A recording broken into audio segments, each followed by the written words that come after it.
Hi guys! Welcome back again to my channel. So for today's video nga ay may bagong loan application na naman tayong nakita.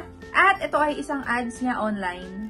Na base dito is nagpapaloan daw ng up to 30,000 pesos. Yan, bagong-bago 2025 lumabas. Pero pagka repeat borrower ka na nga daw is pwede ka makapag-loan ng 80,000 up to 100,000 pesos. Syempre yung pagbabayad is minimum 91 days at ang maximum ay hanggang 1 taon. At ang interest ay 0.04% per day lang. Napakaliit. So ayan, basta 20 plus years old ka na is pwede ka daw makapag-loan dito. So mabilis din daw mag-approve at secure ang personal information mo. Kaya ayan, wag na nating patagalin pa. Reviewin na natin itong si Living Peso Simple Peso Loan under Metro Quick Cash Lending Corporation. So ayan, 2025 kita-kita natin sa kanilang pinaka-logo. Pero syempre, bago kayo mag-install, wag muna kayo mag-install or mag-download. Make sure lang na makita nyo muna yung pinaka-loan details na to bago kayo mag-try. Dahil yung iba nga sa inyo is nakita lang yung ads, ang ganda. Ang laki na pwedeng ipaload at ang haba ng pagbabayad ay todo install at apply na agad sila. So para hindi mapaasa ay panoorin mo muna yung video na to hanggang dulo para makapag-decide ka na nga. So ayun, umpisahan na natin. So ito is mabilis ang review na lang. Itong si Living Peso ay wala pa nga ratings and reviews dahil bago pa lang or bagong palit ng pangalan. So malalaman natin yan. Ito yung pinaka-homepage at 100,000 pesos ang pwede nilang ma-loan na maximum nga. At ang loan term is 120 days at hindi naman nabago ang 0.04% per day na interest nila. So inuna na nga nila dito ang ID at face recognition. So dito hindi sila mabusisit. Kahit na medyo blurred is okay na. Okay na to. So, ayun, next na.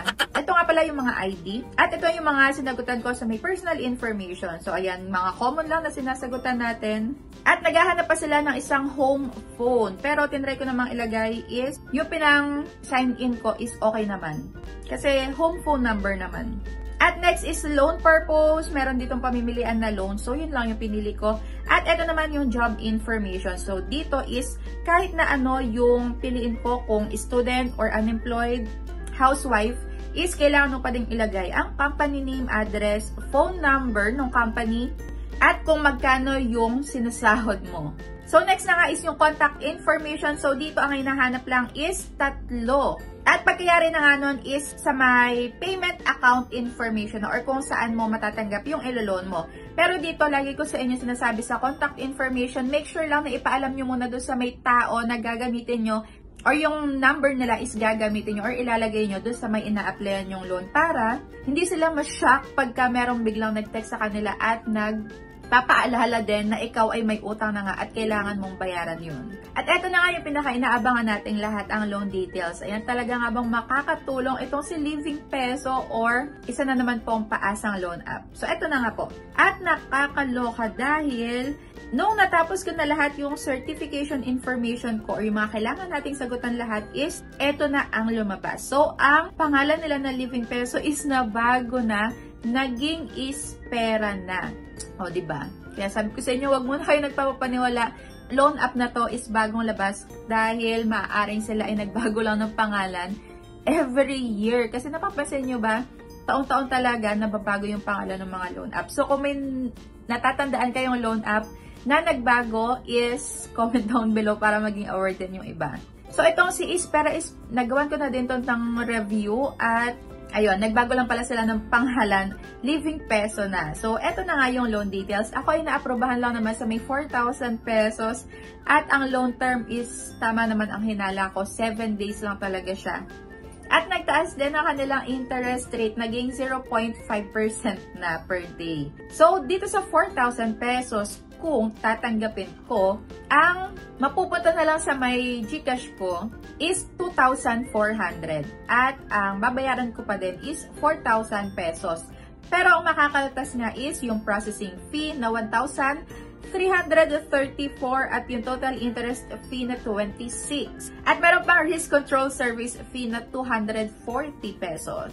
So, ayun, isang bayaran lang to, 4,000 din yung babayaran mo. Kaso nga lang, short term lang to, kaya mag-isip-isip kayo kung gusto nyo pa ding kuhanin yung i-loan nyo dito. Dahil yung pinaka-common na singilan time dito pagka short term is 5 days, 6 days is makakatanggap ka na nga ng maraming paalala galing sa iba't ibang numbers. At kung minsan may mga tatawag pa sa inyo na magpapaalala din na kailangan bayaran mo na, kahit nakaka 5 days ka pa lang ng pagkaka-loan sa kanila.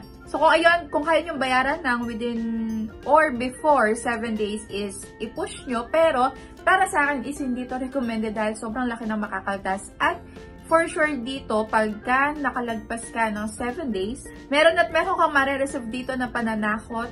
At syempre, yung text blast, hindi yan mawawala galing sa iba't ibang numbers. At tatawag din yan sa'yo. And hindi din may iwasan na tawagan or kontakin yung mga nasa contact references nyo. Kaya lagi ko din sinasabi na dapat ilimit nyo lang yung nando sa inyong phone book para wala na nga ibang matakot yung ibang agents. So, ayun lang. Itong si Living Peso na bagong palit ng pangalan. Hindi siya bagong labas lang ngayong 2025. So, matagal na to. At hindi siya recommended. So, ayun, kung na-experience nyo na din mag-apply dito sa Ispera/Living Peso is comment down below kung magkano natanggap nyo at kung ano din yung iba nyo pang experience dito. So, ayun lang. Kung meron pa kayong gustong loan app na ipapareview is i-comment down nyo lang yan at re-reviewin ko yan para sa inyo. So, ayun lang. Thank you for watching and see you on my next vlog.